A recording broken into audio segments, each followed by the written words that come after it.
His wife shows up at the friend's house, and although Shannon Pellicano will try to tell you that she was so much in fear, they drove to the police station. And although Shannon Pellicano will suggest to you today, for reasons that I'll explain, that Andrea Lacroix told her before they went to the police station that Tom beat the shit out of me, when they get to the police station and they're sitting there and there are no injuries to be observed, guess what it is that Shannon Pellicano told the police officer? She's standing right there in the video.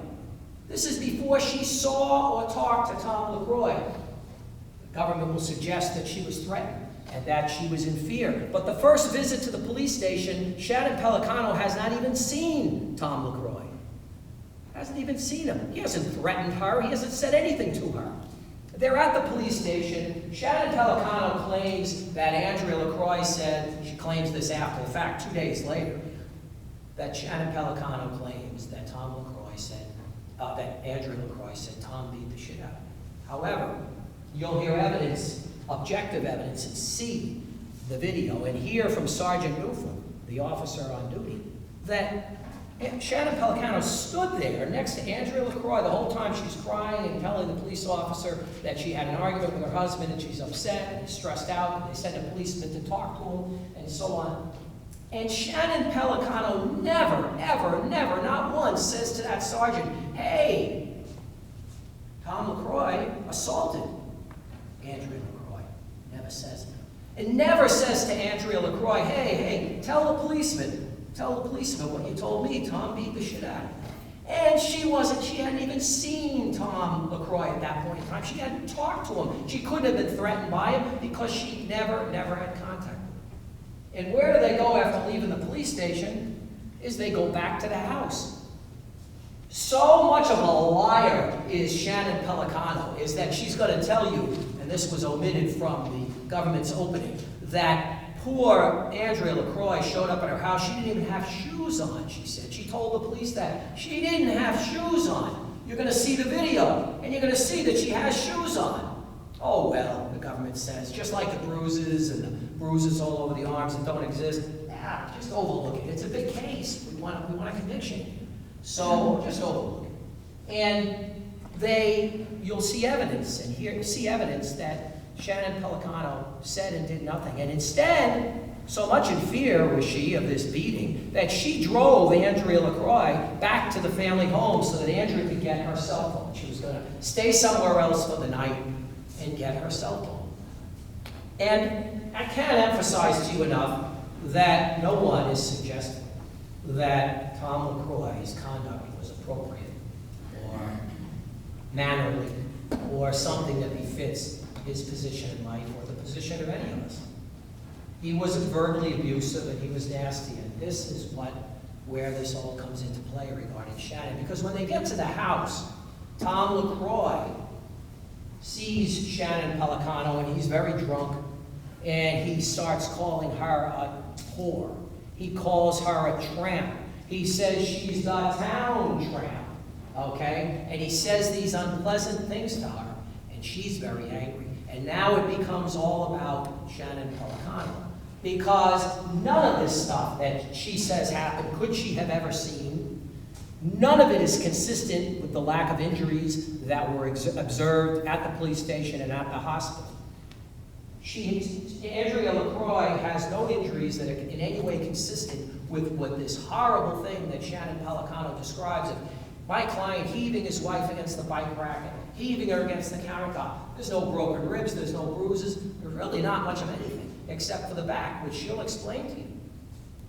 And you'll hear evidence that they left the house on their own free will. If my client wanted to catch them and apprehend them and stop them from leaving, believe me, he could have done that. But they left of their own free will. And where do they go? They go back to the police station, and they sit there in the parking lot. And they never even go back into the police station. And Shannon Pellicano had a cell phone. Shannon Pellicano was sitting in the parking lot of the police station. Shannon Pellicano could have gotten out of it. It was her car. They could have gotten out of her car and she could have walked back in there if she was really in fear, if she was really the victim of the witness intimidation charge or threats or an assault as she now describes it. You'd expect that if Shannon Pellicano was truly in fear that she would have reported these things to the police. She's right in the parking lot of the police station. But just as on the first visit, there is no mention to any police officer of any violence, threats, or anything else, and no phone calls made that night. And in fact, Shannon Pelicano drives back to her house, drops Andrea Lacroix off. Andrea Lacroix goes where? Back to her home, which she shares with her husband, and shares today with her husband. And Tom Lacroix's passed out, asleep, and she goes home and she goes to bed and stays there overnight. And you'll hear evidence that Shannon Pelicano, who tells you, at least the prosecutor has told you, is so much in fear of Tom Lacroix. Do you know what Shannon Pelicano does the rest of that night and early morning? She calls up a friend of hers and texts back and forth. You're going to see text messages like teenage kids, back and forth, back and forth. You're not going to believe this. Tom Lacroix, his wife came over. And most of it is about Shannon Pelicano being really angry. How dare he call me a tramp? How dare he call me a whore? How dare he call me a tramp, a town tramp? How dare he do that? Who does he think he is? That's what it's all about. And she says to her girlfriend, why don't you come over and we'll drink some wine? And her girlfriend comes over, and they drink wine together till about 3 in the morning. And then she gets on the text network, and she's texting her sister, and they're going back and forth, and it just becomes a gossip fest. Boy, at one point they say, this town drama is awesome. You got that right, Shannon Pelicano says. Her friend texts her and says, this town gossip or drama is awesome. And she goes back and says, sure it is. And they agree and go back and forth. And there's even references to LOL and all that other teenage text stuff. Laugh out loud. You get the idea. Texting back and forth like a bunch of teenagers. That's how much in fear this woman is of Tom Lacroix. And she isn't texting or calling the police. She's texting back and forth like a gossip monger with her sister and her friends. Ooh, did you hear this? This is great. You're not going to believe what happened. And that went on and on and on that night, and it went on into the next morning, and it exhibits conduct and behavior and state of mind that is completely inconsistent with any claim that she is a victim or was anyway in fear. But she was angry, make no mistake about it. And it is not until 2 days later that Shannon Pelicano was interviewed by the police, and she even makes a drama about that.